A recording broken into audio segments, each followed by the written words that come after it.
Čaute, robím si nejakú takúto polievku. Volá sa Buldik. A už sa mi tu zohrieva, takže ozvem sa, keď bude hotová a mám tu prísady toto. Dobre, ešte, že to padlo sem. Toto, presne niečo sírové. Pôjdem. A potom toto pálivé, to idem tasting, mám to ešte povedať takto.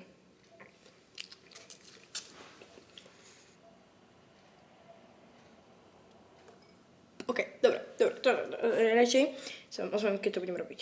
A bude aj part 2. Idem to ochutnať. Ešte to trošku treba. Dobre, už je to hotové, idem to akože vydať z vody. OK, mám ich to nakydané. A idem si tam toto. Teda, toto. Idem to zamiešať.